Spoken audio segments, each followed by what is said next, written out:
नमस्कार, आप देख रहे हैं न्यूज हाट। मैं हूं चंदन झा। बक्सर अब बनेगा लंदन और अमेरिका। किसने खेल बिगाड़ा? अश्विनी चौबे ने। तो आज बक्सर के समीकरण को समझिए और इस पर हमारे साथ बात करने के लिए हैं वरिष्ठ पत्रकार अजय मिश्र। सर, आपका इस कार्यक्रम में बहुत बहुत स्वागत है। धन्यवाद चंदन जी। सर, बक्सर अब बन जाएगा लंदन अमेरिका। हाँ, बक्सर को तो अब बनना है लंदन और अमेरिका। बक्सर से जो जीते हैं प्रत्याशी सुधाकर सिंह, राजद के प्रत्याशी हैं, वह जो जीते हैं उन्होंने वादा किया था कि हम बक्सर को लंदन और अमेरिका बनाएंगे।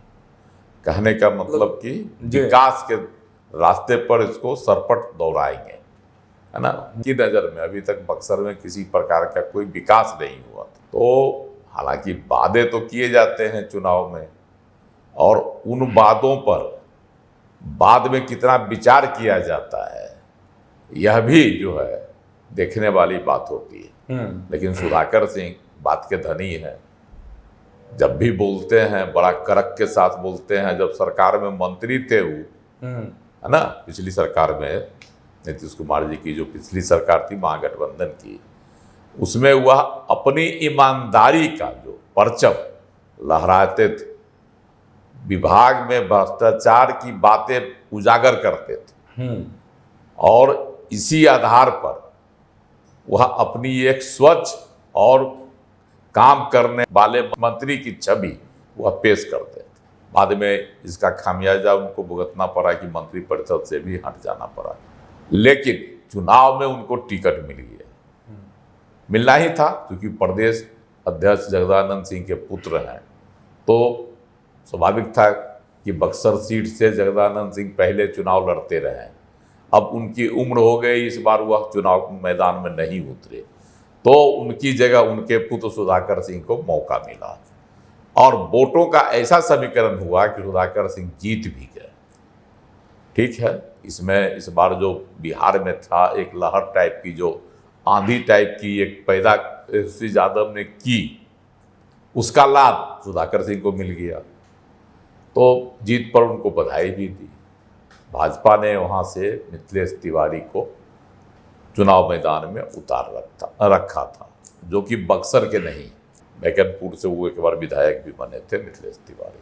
अब सवाल उठता है कि नए प्रत्याशी की वजह से मिथिलेश तिवारी हार गए, या जिस तरह का समीकरण बिहार में वोटों का बना, जातीय समीकरण बनाया गया, उसका लाभ सुधाकर सिंह को मिला, और नए प्रत्याशी होने का खामियाजा, बाहरी होने का खामियाजा मिथिलेश तिवारी को भुगतना पड़ा। यह सब सवाल कौन रहा है?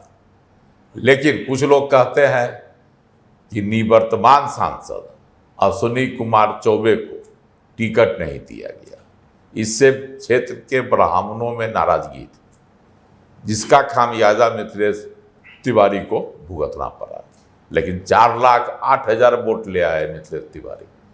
यह बात भी एक रेखांकित करने वाली है कि अगर इतना उनके प्रति नाराजगी थी तो 4,08,000 वोट कहाँ से मिला? बक्सर संसदीय क्षेत्र की जनता ने ही दी है ना। ठीक है, अश्विनी कुमार चौबे, जिनको बाबा कहा जाता है, 4,73,000 वोट मिला था 2019 में। यह भी एक बात है, कहा जा सकता है कि 4 लाख वोट उनको भी मिला था। तो ठीक है, 4,73,000 उनको 2019 में मिला, तो मिथिलेश तिवारी को भी 4,08,000 वोट 2024 में मिला। तो बहुत का फासला नहीं था। तो जो बातें कही जा रही थी कि जो नाराजगी है मतदाताओं में कि मिथिलेश तिवारी बाहरी हैं, वह तो कहीं से नहीं झलकी, फिर भी इनको हार का सामना करना पड़ा।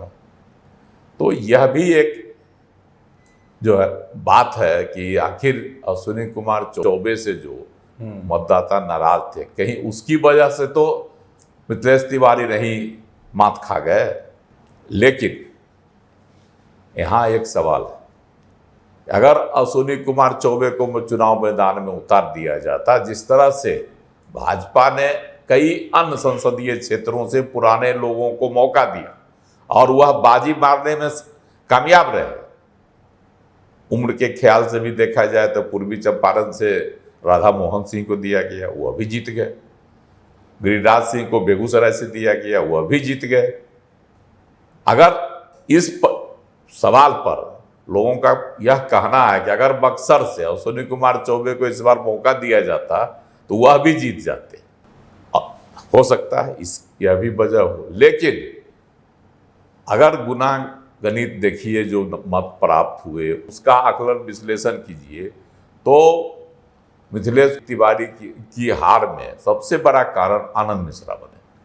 पूर्व आईपीएस अधिकारी थे, उन निर्दलीय लड़ गए चुनाव मैदान में। मतलब वोट का आंकड़ा यही कह रहा है। हाँ, वोट का आंकड़ा यही गणित बता रहा है जी कि आनंद मिश्रा 47,000 के लगभग वोट काट और राजद प्रत्याशी सुधाकर सिंह की जीत जो हुई है वह हुई है 30,000 मत से। तो 47 और 30 अगर इसको देख लीजिए आप टाके तो 17,000 वोट से मिथिलेश कुमार तिवारी की जीत हो जाती अगर आनंद चुनाव मैदान में नहीं होते। जी तो सुधाकर सिंह को ज्यादा खुश होने की बात नहीं, वह तो एक तरह से कहिए कि मिथिलेश कुमार तिवारी के वोट में जो सेंधमारी हुई उस वजह से उनकी जीत हुई। अन्यथा जिस तरह से 2019 में जगदानंद सिंह अश्विनी कुमार चौबे से मात खा गए थे, उसी तरह सुधाकर सिंह भी मिथिलेश तिवारी से मात खा जाते। जी अच्छा सर, एक अश्विनी कुमार चौबे की चर्चा हो रही है तो एक यह भी चर्चा है जो शाहबाद का इलाका है उसमें और पूरे बिहार में कह सकते हैं कि अश्विनी चौबे को अगर टिकट दिया जाता तो जैसे गिरिराज सिंह जीत गए, नित्यानंद राय जीत गए, संजय जायसवाल जीत गए, राधा मोहन सिंह जीत गए, ऐसे ये भी जीत जाते। ठीक है, लेकिन जो समीकरण और जो वोट के आंकड़े कह रहे हैं वो कह रहा है कि शाहबाद के इलाके में जो ब्राह्मण वोटर्स हैं वो बिदक गए, बीजेपी को वोट नहीं दिया। तो इसके पीछे कहा जा रहा है कि अश्विनी चौबे हैं वजह। तो क्या आपको यह लगता है कि वाकई में अश्विनी चौबे की वजह से उनको जो टिकट नहीं मिला, इस कारण से जो ब्राह्मण मतदाता है वो कहीं ना कहीं किनारे हुए इस बार के चुनाव में शाहबाद के इलाके में? देखिए, शाहबाद क्षेत्र में महागठबंधन को भारी सफलता मिली। आप शाहबाद क्षेत्र में काराकाट से शुरू कीजिए। अब काराकाट में भी भाकपा माले के प्रत्याशी राजा राम सिंह जीत गए। वहाँ भी जो है भीतरघात का ही खामियाजा कुशवाहा को भुगतना पड़ा और पवन सिंह निर्दलीय खड़ा हो गए।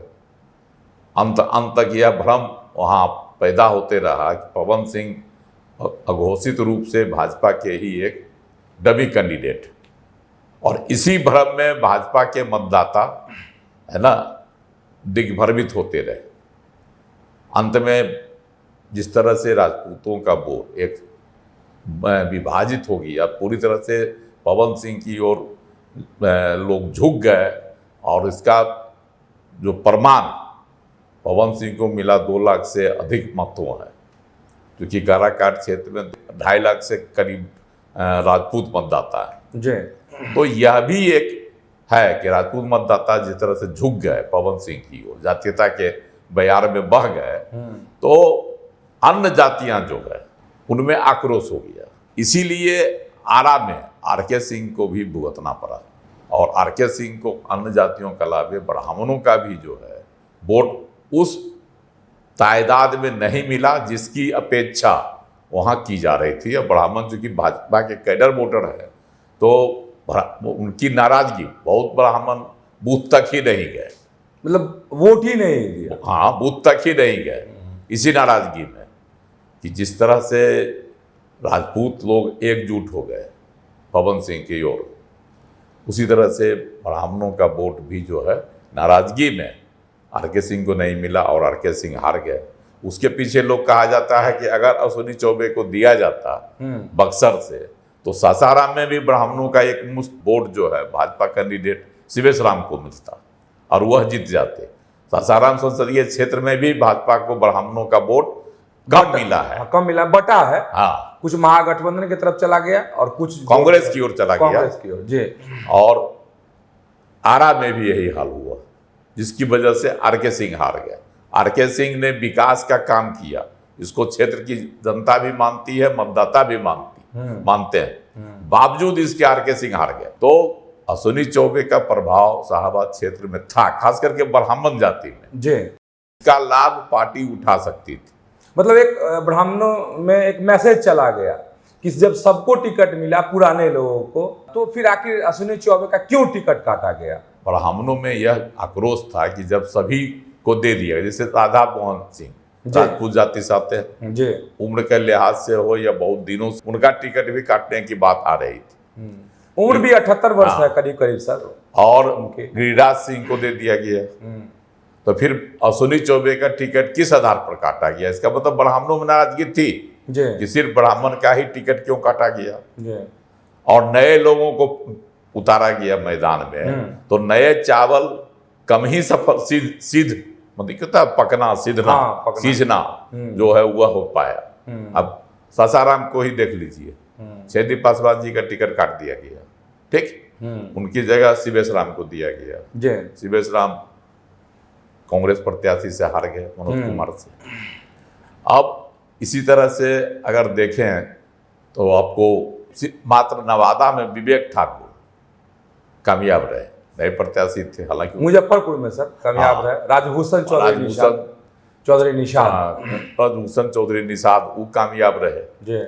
लेकिन शाहबाद क्षेत्र में दोनों नए प्रत्याशी मात खा गए, सासाराम से शिवेश कुमार और बक्सर से मिथिलेश तिवारी। तो भाजपा का यह प्रयोग कहीं न कहीं आत्मघाती हुआ। सर अब साजिश की बात, चलिए अगर इस तरह की चर्चा है, लोग दबी जुबान अगर इस पर बात कर रहे हैं कि अगर अश्विनी चौबे को टिकट मिला होता तो आज तस्वीर कुछ और बनती। चलिए तो सर ये साजिश लोग कर रहे हैं कि साजिश हुई है भाजपा में, अश्विनी चौबे का टिकट काटने में साजिश हुई है। पहले नीचे साजिश हुई है फिर ऊपर साजिश हुई है। तो क्या आप इस आरोप से सर आप सहमत हैं कि यहाँ कोई साजिश हुई है? मतलब भाजपा बिहार का जो नेतृत्व है उसमें, देखिए हर टिकट वितरण में प्रदेश नेतृत्व से मांगा जाता है फीडबैक कि किस सांसद का अपने क्षेत्र में क्या प्रभाव है, उनके बारे में मतदाताओं की क्या सोच है, वहाँ के लोग क्या सोचते हैं, है ना, उन्होंने कोई विकास का काम किया कि नहीं किया, उनके प्रति नाराजगी कितनी है और उनके प्रति जो है उनके काम से लोग खुश कितने हैं, इसका आकलन विश्लेषण होता है और मांगा जाता है। प्रदेश कमेटी से भी मांगा गया तो उसमें निगेटिव गया था अश्विनी चौबे के बारे में, मतलब फीडबैक जो गया, फीडबैक जो गया जी, इस आधार पर उनका टिकट कट गया। लेकिन चुनाव नतीजे अब बता रहे हैं कि अश्विनी चौबे को अगर बक्सर संसदीय क्षेत्र से चुनाव मैदान में उतारा जाता तो वह कामयाब हो सकते थे, मिथिलेश तिवारी फेल हो गए। मतलब सर बक्सर भी सद जाता और जो शाहबाद की जो अन्य सीटें हैं वो भी शायद सद जाता। हाँ, उसमें ब्राह्मणों की जो नाराजगी थी वह कम होती और ब्राह्मण एकजुट होकर सासाराम में, आरा में यहाँ मत करते तो भाजपा को फायदा संभव था। जी अच्छा सर, एक सवाल और, एक साजिश की और बात करेंगे, क्योंकि आनंद मिश्रा के वोट के बारे में आपने बताया है कि उन्होंने अच्छे खासे वोट प्राप्त किए, जिसका असर जो है वहाँ दिखा और सुधाकर सिंह को उसका फायदा मिला, मिथिलेश तिवारी पीछे छूट गए, हार गए चुनाव। तो कहा जा रहा है कि आनंद मिश्रा को भी किसी ने पीठ ठोक दी, जैसे कहा जाता है कि पवन सिंह को भी पीठ ठोकी भाजपा के लोगों ने, वैसे ही आनंद मिश्रा को भी किसी ने पीठ ठोक दी। तो ये कौन है? देखिए पवन सिंह के बारे में तो कहा जाता है कि भाजपा के ही लोगों ने पीठ ठोकी, अंत में उनको पार्टी से निकाला गया जब तक खेल बिगड़ चुका था जी। और इसमें विलंब किया गया। इसमें मनोज तिवारी का भी आता है कि मनोज तिवारी भी बोले, उनके बारे में भी है, दिल्ली से हालांकि वो जीत गए हैं, सांसद हैं, उन पर भी आरोप उछला था। अब इसमें कितनी सच्चाई हो तो पार्टी जांच करेगी जी। और इधर आनंद मिश्रा को भी पार्टी के लोगों ने ही पीठ ठोके हुए थे। असम के मुख्यमंत्री जो है तो शर्मा ने तो कहा भी था, हेमंत बिश्व शर्मा ने कि आनंद मिश्रा चेत जाए, सावधान हो जाए, उन्होंने चेताया भी था। जी बावजूद इसके आनंद मिश्रा डटे रहे। इसका मतलब उनके पीछे कोई एक ताकत थी, अज्ञात ताकत। जी पार्टी का भी ताकत हो सकती है वो, या विपक्षी पार्टी की भी ताकत हो सकती है। दोनों का खिलौना बन गए। नतीजा हुआ कि खुद तो हार ही गए और भाजपा को भी एक सीट से हाथ धोना पड़ गया। जी तो इसमें देखिए भीतरघात का तो खेला हुआ ही है, जी चाहे वह काराकाट हो, औरंगाबाद हो, आरा हो जी या पाटलिपुत्रा हो। जी पाटलिपुत्रा से भी रामकृपाल यादव की हार के पीछे भी भीतरघात की बहुत बड़ी कहानी है। जी वह जातीय भीतरघात है जी या पार्टी का भीतरघात। जी सर, वो राम कृपाल वाली बात हम लोग बताएंगे दर्शकों को अलग वीडियो में।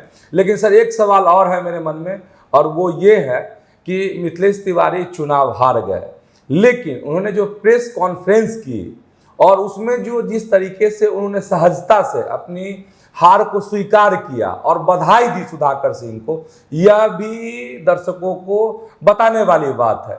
लेकिन आज रोहिणी आचार्य का जो बयान आया है, रोहिणी आचार्य सारण से चुनाव हार गई, तो सर आप दोनों के बयान को चुनाव, चूंकि एक तरफ मिथिलेश तिवारी बक्सर से चुनाव हार गए, रोहिणी आचार्य सारण से चुनाव हार गई, लेकिन दोनों के जो बयान आए हैं वो बहुत कुछ कहते हैं, तो उसको सर आप कैसे देखते हैं? देखिए मिथिलेश तिवारी ने हार को स्वीकारा और जनता को बधाई भी दिया कि 4,08,000 वोट हमको जनता का मिला, मेरे मकसद के मतदाताओं का वोट मिला। इसके लिए उन्होंने आभार भी जताया और साथ ही यह भी कहा कि हमने बक्सर को बनारस बनाने की घोषणा की थी, वादा किया था यहाँ की जनता से, मतदाता से, कि वैसा बनारस जैसा बनाएंगे बक्सर को। हाँ। लेकिन सुधाकर सिंह ने लंदन और अमेरिका बनाने का वादा किया है। तो अब देखना होगा कि बक्सर लंदन बनता है या अमेरिका बनता है या फिर बक्सर जहां है वहीं रह जाता है। यह तो बात, और उन्होंने बधाई भी दी। लेकिन रोहिणी को बधाई, सुधाकर सिंह को बधाई दी जीत की।